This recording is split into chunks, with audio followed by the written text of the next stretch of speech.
Hi, welcome to Artist and Critic. I'm Don Gray. If you've been following the program the last 3 weeks, we're departing from our usual format of having guests on the program to discuss in as much depth as possible some of the problems in contemporary art. We're going to be talking again about realism, some good realism and different realism, some poor realism today. But before I do, I would like to invite all those artists who feel that they are involved in significant endeavor, that they are looking at the world, that they are realists of one kind or another, whether you're painting pour by pour realism or whether you're expressionist in your way of looking at the world, responding to the world. If you would like to have your work shown on Artist and Critic as an example, a positive example to inspire others and give yourself some exposure, send 8 by 10 black and white photographs and colored slides or transparencies of the same work. We can't use color on the program, but we'll use your 8 by 10 black and white photographs to me, Don Gray. Sounds so weird you'll never forget it. Send 8 by 10 black and white photos, 4, 5, 6, 7 or so, with a return postage. And if I feel it's significant and it can help people to see it, we'll look at it. Okay, so please keep that in mind. Okay, let's go to the first picture. It's an aqua tint by Alex Katz, 1974, called The Swimmer, approximately 28 by 36. I feel that we're looking at part of the major problem of art today, the artificiality of art, a certain superficiality of it. Look, and we say, why is it superficial, why is it artificial? All we have to do is look at a work of art. Look at the flatness of the forms of the head. It's become fashionable to cartoonize, to oversimplify, to caricature in our time. We've lost sight of solid form, we've lost sight of significant contrasts of value, and following up on our theme of mechanization in art, look at the metallic quality of the shape of the head, the gleam of light on this hair. It's not even hair, it's a shape, it's not even a form. It's completely artificial, and it doesn't have the depth or profundity of meaning to sustain us through life, to give us a sense of fulfillment, that life has meaning. Okay, let's go to the next picture. And keep in mind Alex Katz's picture, the superficiality of it, the thinness of it. And here we're looking at a head by Philip Sherrod. Sherrod has been a guest on our program for twice. Rather large painting, brilliantly covered. Sherrod is a realist. We might call him an expressionist realist, although he might not like to be designated in that manner, because to be called an expressionist these days and to have the penetrating view of realism that Sherrod has means to be rejected by the art establishment. Sherrod is a major painter of our time who has very little exposure of his work. And major painters often have very little exposure of their work. We'll devote a whole program to that in the future. But we have to ask ourselves, why did Van Gogh, why did Manet, why did Delacroix, why did Cézanne, why did Renoir, why did Monet, why did Renoir say that by the time you can afford to eat steak, an artist can afford to eat steak, he doesn't have any teeth left? See, what is there about the artistic establishment, whether it's the Academy of the 19th century or the Academy of the present time, and we'll talk about that on a subsequent program. The avant-garde of our time has become the Academy, the galleries, the museums, and the artists who support the values of those galleries and the museums. We're looking at some of them today, and we have on past programs. Talent scares the establishment. It threatens to shake their position of power. They are somewhat backward themselves in their response to art. They need art to give their life meaning, but they're afraid of true art because true art can be earth-shaking in its grasp of human values and the human situation. Let's take a look at the next picture. A piece of photorealism by Arnie Besser. somewhere in New York, I presume. City view, there's a movie marquee behind the striding figure. The photograph, painting a picture, painting from the photograph is not being in direct contact with reality. Not only do you have to look at reality, you have to feel it, you have to respond to it, you have to be involved in it.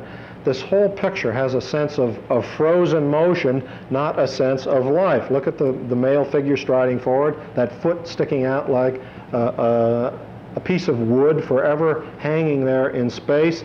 It's coldly delineated, rather sharply delineated. There's nothing wrong with contours, but we are terribly in love with the harsh, hard, sharp contour in our time because it ties in with the mentality and the emotional state of our time that requires this mechanization of art, this hardening of art. This is not reality. It doesn't help us to come back to grasp this sense of our own lives, finding meaning for our own lives by simply copying a photograph. Okay, let's go to the next picture. The photograph, again, is part of the mechanization of art. We're using the camera. How many of these photorealist pictures, too, will have been painted by the airbrush? Again, the mechanization, the using of a mechanical device. Did you see recently on NBC television, they had a pop program entitled Now, where a young girl was talking about how she was expressing herself by making Xerox art. You know, just putting different objects, maybe a leaf, a fish skeleton, a spoon or something in a Xerox machine, and taking a picture of it, and that was her art. It's, again, symptomatic of our time. I don't think it is art. In fact, I'm sure it isn't.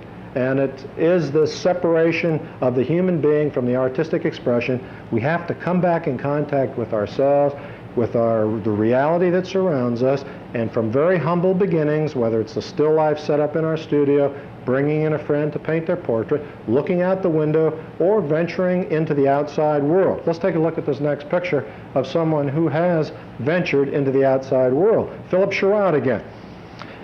42nd Street, a large oil, richly colored, fiery oranges, reds, yellows, blues,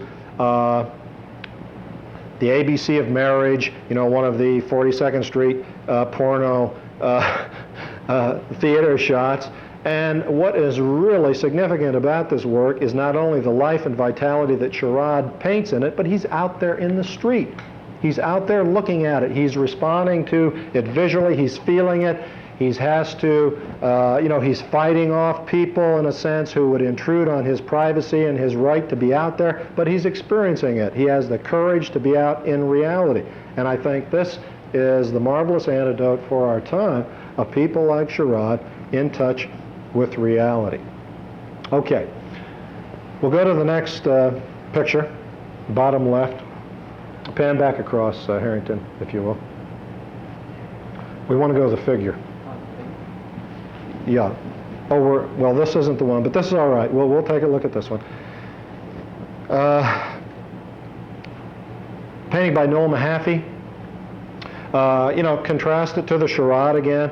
Photorealist, the sharp contours, a certain coldness, and a sense of life lacking in it, vitality lacking in it. I don't know whether he used a brush or an airbrush. I haven't seen the original, but it could easily be the airbrush and the smooth, meticulous, cold rendering of it. Okay, let's take a look at the next. Let's just pan left. That's okay. We'll just... I think that in the next picture we're going to be seeing a figure by Francis Cunningham, who has also been a guest on the program, of a figure of Mimi Sherb, an old professional model, worn out, exhausted. I think the honesty of the picture is probably its greatest virtue. I think we have to do what Francis is doing, getting models into the studio, painting our own husbands and wives, painting our friends, painting the apples, the dust, the refrigerators that are in our studio with an honest, direct vision. You know, we're beginning at the beginning. Let's go to the next picture, please. We're beginning at the beginning. We have to work with simple things that are around us, I think. are not in a noble artistic age. We're in an age of decline, of artistic decadence. We're really, in a sense, those who are willing to try, we're pioneers almost in rediscovering the world in a significant sense. Okay, let's take a look at Tom Blackwell's motorcycle. We must appreciate the photorealists, I think, because at least they're trying to get back in touch with reality. I don't think they're making it because of this mechanized attitude of using the camera, the coldness of the technique, and certainly when they use the airbrush, it just isn't helpful at all. It's as bad as using the computer or the Xerox machine. Coldly metallic, interested in the gleams of light and metal. There's really the disintegration of form here rather than the creation of it, and it has more to do with the photograph than it has to do with the art of painting, of creating a form from nature, reality, what have you. Okay, let's move to the next one. We'll be looking at another photorealist picture, or painted in that style, by Alan Dworkowitz. Two electricians' lights or mechanics' lights that they hook on under cars or by the plumbing or whatever they're working in a dark corner.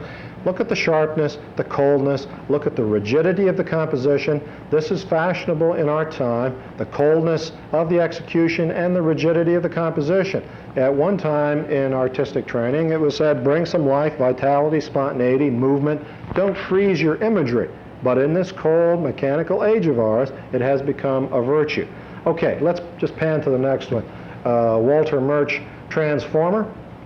Let's take a look at the richness of this in terms of a form.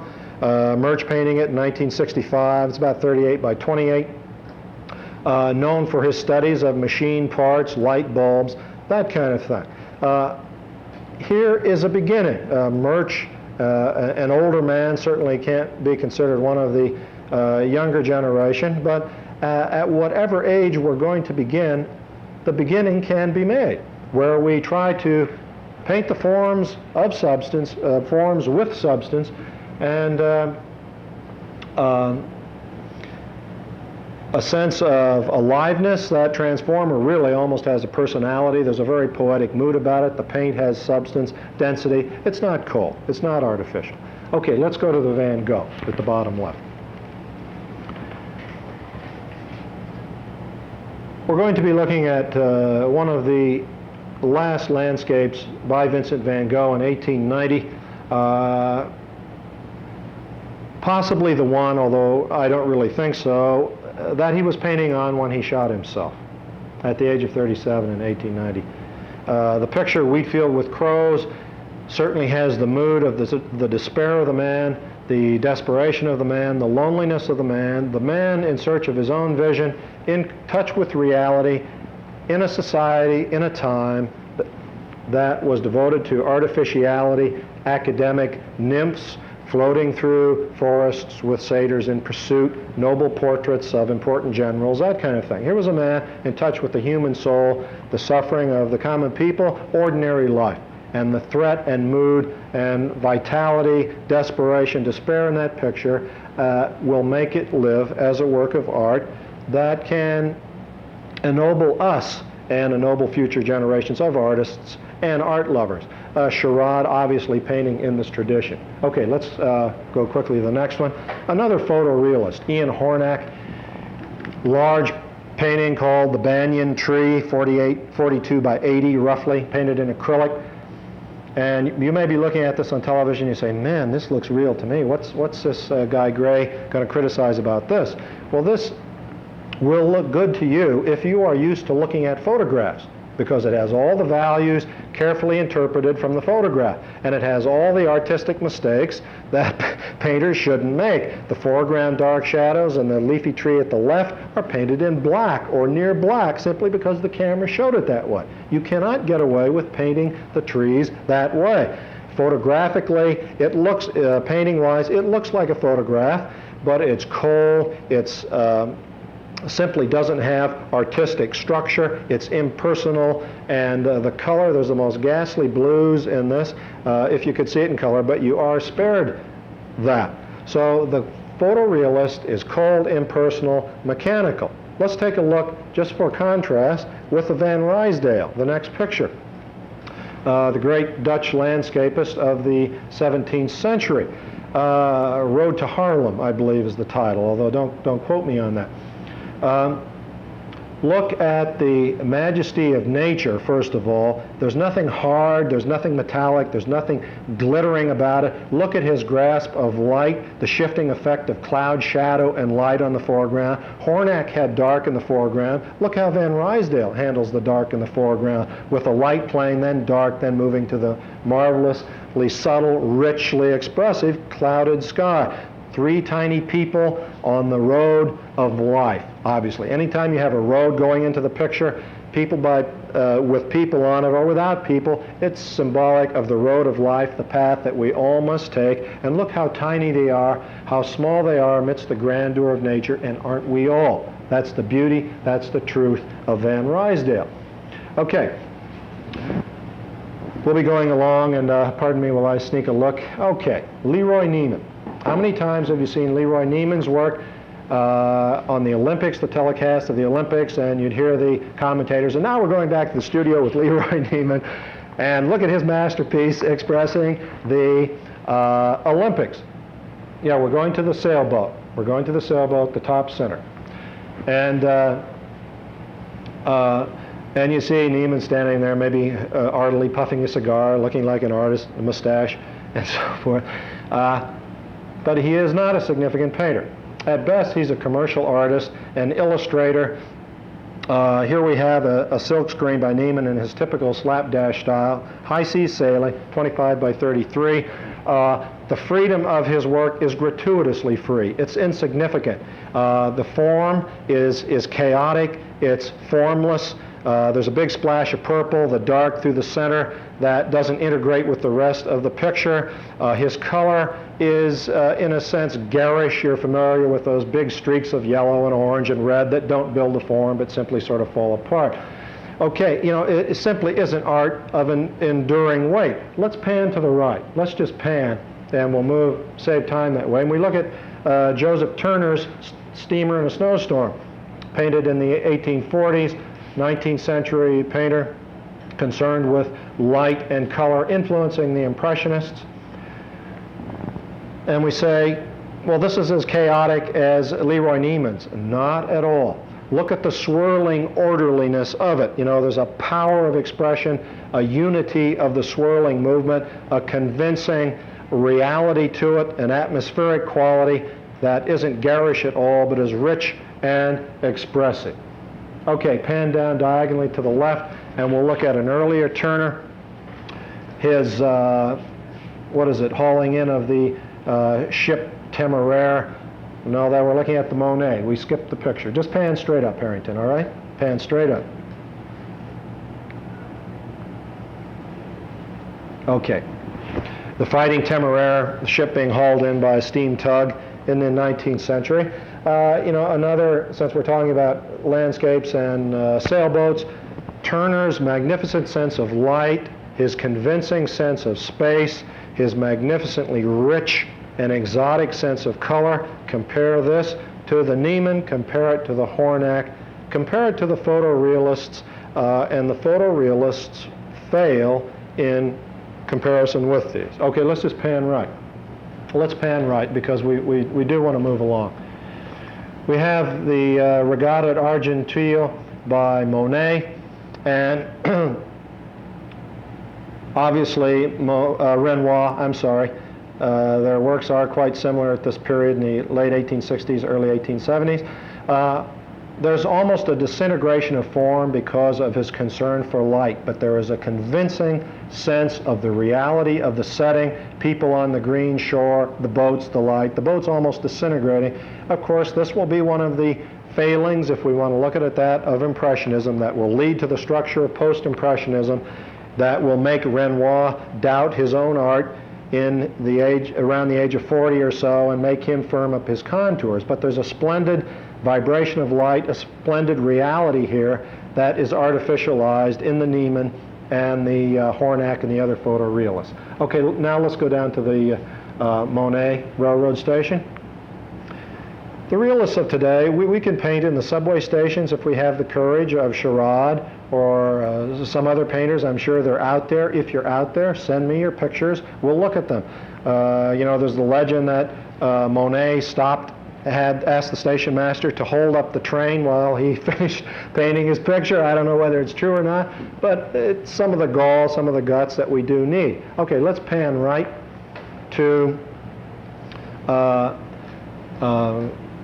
late Cézanne, Mount Saint-Victor, Mount Saint Victor, 1904-1906, where he's exploring some of the planes of recession of space, but still looking at reality, still faithfully setting up his easel before the motif, as he called it, before reality, before the setting. Pictures like this will influence the Cubists of our time and the 20th century, and perhaps they misinterpreted Cézanne, or perhaps they took one end of his aesthetic and ran with it and led us down a blind alley in the 20th century. Okay, let's take a look at the sculpture. Go to the top left. And we look at, I think, a very talented sculptor, Lloyd Glasson, a bronze, painted bronze, and look at the substance of that body. As we pan down the figure, that is the stuff from which art is made. This is the stuff of reality. We aren't necessarily trying to rekindle an ideal set of proportions. Let's continue on down. Just pan straight down and get the back view of that sculpture. Just keep Harrington on the air. Look at the dimples in the broad-beamed bottom of that wondrous figure as seen by Glasson. This is a sense of reality, a sense of the thoughtful observation of reality. Who needs rectangles when there's a beam like that to be sculpted? Okay, let's take that off the air. We'll turn the board, and with 2 minutes remaining in the program, you pardon me a moment while I look.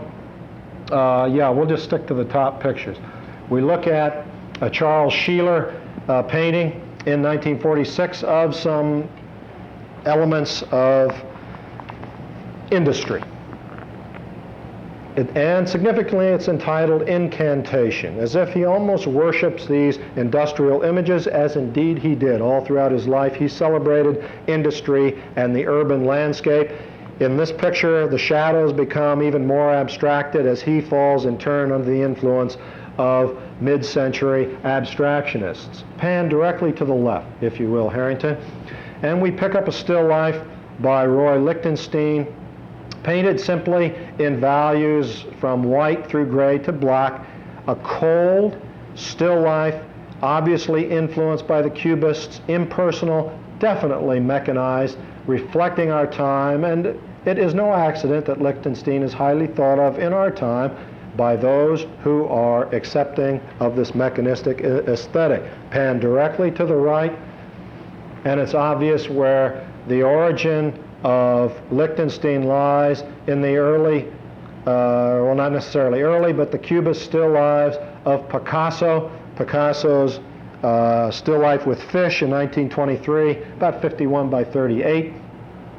A marvelously designed picture, marvelous in color, that you can't see oranges, blues, olive greens, and so forth. But this cannot help us in our time. Okay, let's pan right to the 17th century Dutchman, Willem Kalf, K-A-L-F. A little bit of a glare. We don't necessarily have to paint every detail of the still life, every wrinkle of the peel of the orange, every glint of the glass, but it wouldn't hurt for artists today to start looking at their still lives, to reinvigorate them with life, to find some of the intensity of life, some of the color, some of the density of form, some of the substance of form. Much of the art activity of the day has the feeling, has some of the sophistry of asking how many angels can dance on the head of a pin. I think by trying to get back in touch with reality in the most humble of circumstances, beginning with our surroundings, we will solve the problem of contemporary art. Thanks very much. Stay tuned for the next program where we will continue these discussions. I'm Don Gray. Thanks very much for being with us.